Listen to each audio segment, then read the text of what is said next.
Good evening, friends. Twin flames. Those of you that are out there that are on the twin flame awakening relationship journey, whatever you want to call it, something that I think is not talked about enough is the false twin flame or the catalyst. They're gonna be very similar, but there's gonna be a lot of differences, major differences. And if you're in separation with your twin flame right now, really dive into that. Kind of do some research on that. It'll kind of help clear up some things for you. Not to mention, it may put an end to your journey, your awakening, your relationship, whatever the case may be. But it will be the period at the end of the sentence. Maybe it'll help you to finally get over, start to heal from what they put you through. So it's very important, I think, if you're on the twin flame journey, awakening, you think you found your twin, that you really look into this. You really look into this. But I've got some sons. I did a video on this once before and I couldn't find it. And I must have deleted it. But I think it's very important for people to start looking into this because it's painful, but it's something you may have to come to the realization of. And it's going to open your eyes to a lot of things.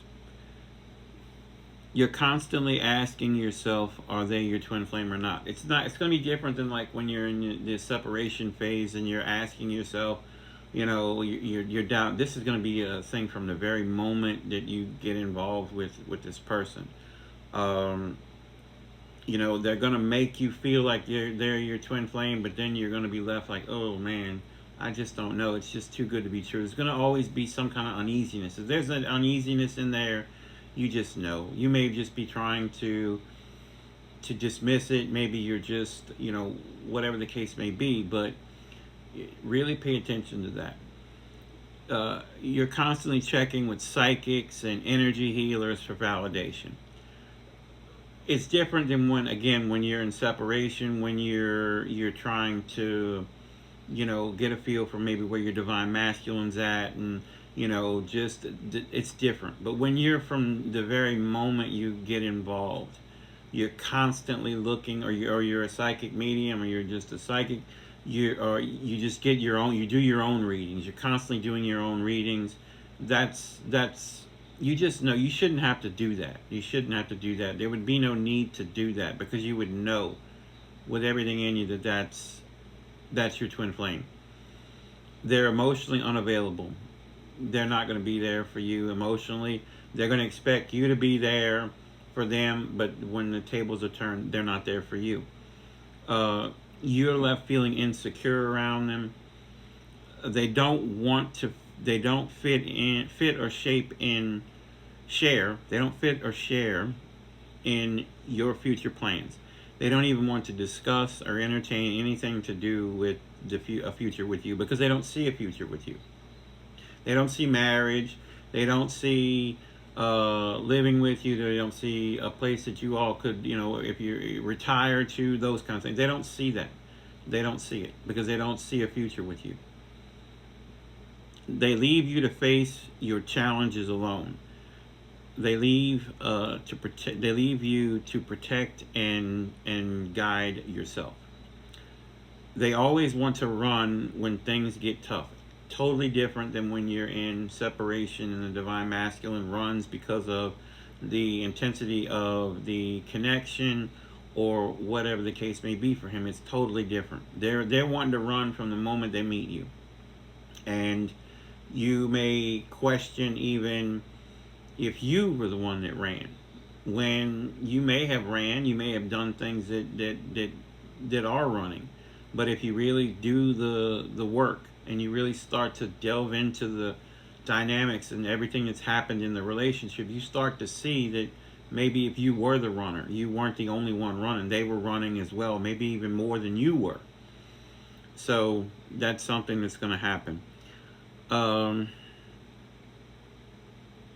They appear in your life when you are trying to find yourself. Being yourself is hard around them. you try to fit into their world. You try to learn about things about them. You try as far as their interests and their maybe their career, and maybe you're genuinely interested and you're genuinely wanting to learn. And there's no reciprocation. You ask them, probably what your hobbies are, and they don't know, because they don't really care at the end of the day. They don't. They're only interested really in their kind of stuff. They're not going to be a supporter of you. There's insecurities as well. I didn't write it down here, but in the research I did, there is stuff about they're insecure about their stance as far as where they're at with their careers and their status in life. That you may not fit into that picture. You may be an embarrassment to that part of their life. They may be focused solely on money and fame and those kind of things, and you don't fit into that. So it's more of a case of them versus a us or a we type thing. It's a me, myself and I type deal. They make you self-destructive, and they make you think you are insufficient. Especially when they finally break it off with you, then you do self-destruct, and that's something you'll have to deal with when the time comes. Um, it begins to become unclear why you are together even. They break up with you, and you are like, why were we even together? You start doing the work and dissecting things, and you're like, why was I even with this person? They clearly had no interest in me at all. Maybe it was what could I do for them? Maybe I filled a little piece of something for them, and that was it. And what did you gain out of it? Maybe you didn't gain anything. Maybe you gained a little bit of something. Maybe they gained a whole lot more than you did. But that's, again, something you have to come to terms with. They always seem distant. That's something they're gonna do. They're gonna keep you at a distance because they don't want you to be involved in their life. They really, you're just filling a role almost for them. They find it hard to commit, or they just will not commit. It's easy for them to give you false hope. Maybe they finally do say, okay, well, we'll do this and we'll do that, or we'll go here and we'll go there, or okay, well, we'll have a date today, or we'll have a date next week, and it's a constant false hope. That they when you do get together, it feels like magic, and then the next thing you know, you're being pushed away again. So it's that constant like yo-yo effect of where it's not push pull. It's not push pull. They publicly put you down, make you feel small, and only have their best interest at heart. They always want to avenge past issues. They will always want revenge or vengeance against those from their past relationships. There's no they didn't do any wrong in their past relationships. It's always the other person. There's no accountability for their parts in it. It's always the other person. There's no accountability. And then they want revenge against that person because that person could ultimately, I believe, this is personal for me, I think, that they could reveal that this person was actually this way in the relationship, and they don't want you to know that kind of deal. You're constantly questioning their love. They will want to walk out when things go wrong. They find it easy to let you down. No growth in the relationship and no interest in growing it. You never truly know them. You may know common facts about them, but that is about it.